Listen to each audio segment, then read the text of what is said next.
SC corporation ద్వారా రుణాలు ఇచ్చేందుకు కార్యాచరణ ప్రణాళిక సిద్ధం చేసిన రాష్ట్ర ప్రభుత్వం ఆ మేరకు మార్గదర్శకాలు విడుదల ఏప్రిల్ 11 నుండి మే 20 వరకు రాష్ట్ర వ్యాప్తంగా ఆన్లైన్ రిజిస్ట్రేషన్ ప్రక్రియ జరగనుంది. రాష్ట్రంలో ప్రభుత్వ సహాయంతో దళిత బలహీన వర్గాల ప్రజలకు జనరిక్ మెడికల్ షాపులు, lab, electrical battery charging unit, electrical auto కార్లు, గూడ్స్ ట్రాక్ యూనిట్ ద్వారా ప్రభుత్వం ఉపాధి అవకాశాలు కల్పించే కార్పొరేషన్ రుణాలు నోటిఫికేషన్ జారీ చేయడం పట్ల శ్రీకాకుళం జిల్లా దళిత అడ్వకేట్ల బృందం ప్రతినిధి వై చలపతిరావు హర్షం అభినందనీయం తెలియజేశారు.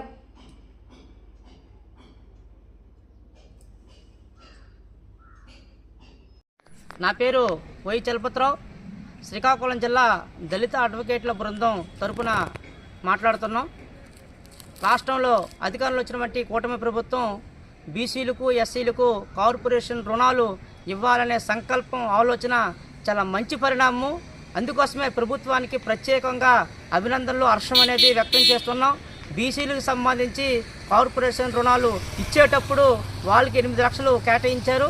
అందులో 4 లక్షలు సబ్సిడీ ఇవ్వడం జరిగింది, 4 లక్షలు ప్రభుత్వానికి కట్టాలనేసి చెప్పడం జరిగింది.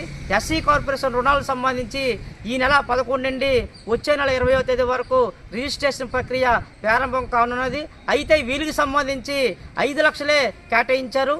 ఇందులో కూడా 3 లక్షలు కట్టాలని 2 లక్షల సబ్సిడీ అనేది ఇవ్వడం జరిగింది. బీసీలకు ఒక న్యాయము, ఎస్సీలకు ఒక న్యాయమైన ఆలోచన ఎక్కువ మంది దళిత సెక్షన్లోన ఆలోచనలు రేకెత్తే అనుమానాలు వ్యక్తమవుతున్నాయి. ప్రభుత్వాన్ని దీన్ని వెంటనే నివృత్తి చేసి బీసీలకి సమానంగా ఎస్సీలు కూడా కార్పొరేషన్ రుణాలు ఇవ్వాలనేసి ప్రభుత్వానికి సందర్భంగా విన్నపించుకోవడం జరుగుతూ ఉంది. అత్యధిక మంది దళితులు నేటి వరకు కూడాను ఆర్థికంగా, సామాజికంగా, రాజకీయంగా వెనుకబడే పరిస్థితి ఉన్నది. ఇప్పటికి కూడాను చెంటి భూమి లేని వారు అత్యధిక మంది దళితులు ఉండే పరిస్థితి ఉన్నది.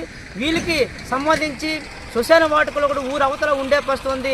అభివృద్ధికి నోచుకోలేనటువంటి దళిత సెక్షన్లు ఇప్పుడిప్పుడే చదువుకోవడం అనేది జరుగుతుంది. ఈ చదువుకున్న కొద్దిమంది యువకులు కూడా ఉపాధి అవకాశాలు లేని సన్నగిలుతున్నటువంటి పరిస్థితుల్లో ప్రభుత్వాలు ముందుకొచ్చి కార్పొరేషన్ రుణాలు రూపంలోనే సహాయం చేస్తామని చెప్పడం ప్రత్యేకమైన మంచి పరిణామం. అయితే దీనికి సంబంధించి కూడా బీసీలకు సమానంగా ఎస్సీలు కూడా కార్పొరేషన్ రుణాలు ఇచ్చినప్పుడే వాళ్ళ అభివృద్ధికి నోచుకునే పరిస్థితి అవుతుంది అనేసి ఈ సందర్భంగా తెలియజేస్తున్నాం. ప్రభుత్వం ఇప్పటికైనా ఆలోచించి వెంటనే బీసీలకు ఇచ్చినట్టుగా ఎస్సీలు కూడాను కార్పొరేషన్ రుణాలు ఇచ్చినప్పుడే అభివృద్ధి జరుగుతుందనేసి దళిత అడ్వకేట్ల బృందం తరపున తెలియజేయడం జరుగుతుంది.